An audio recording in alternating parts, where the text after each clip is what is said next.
After you hear the question, you will have 20 seconds to prepare your response and 60 seconds to speak. Now listen to part of a talk in an economics class.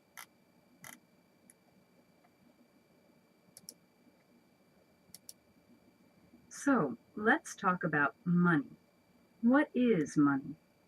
Well, typically people think of coins and paper bills as money, but that's using a somewhat narrow definition of the term. A broad definition is this: money is anything that people can use to make purchases with. Since many things can be used to make purchases, money can have many different forms. Certainly, coins and bills are one form of money.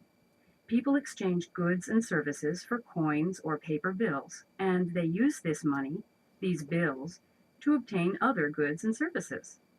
For example, you might give a taxi driver $5 to purchase a ride in his taxi, and he in turn gives the $5 to a farmer to buy some vegetables.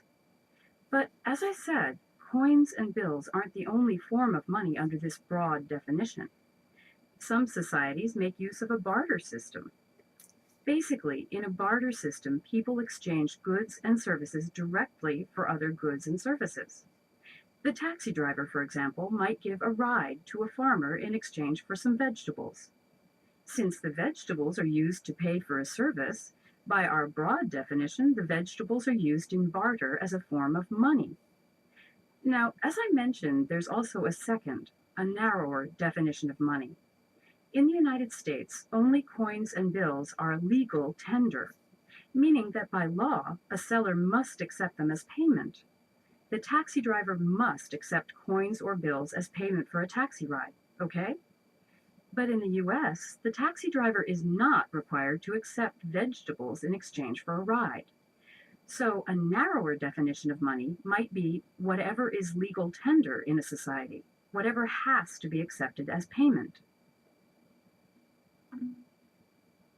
Using points and examples from the talk, explain the two definitions of money presented by the professor. Please prepare your answer after the beep.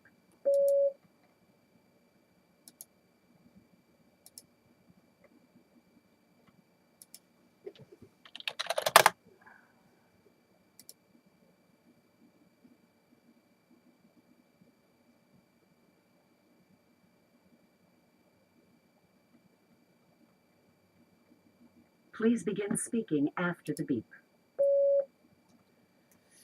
Money is anything that people use to purchase goods or service. This is the first definition of money presented by the professor. And the second definition is that the currency that the government or society permit to get the goods or service legally. This is the second definition. And in detail, some societies use barter system. The people use vegetables to ride a taxi, but it is not legal. So the second definition is more convincing compared with the first definition that money is anything that people use to purchase goods or service.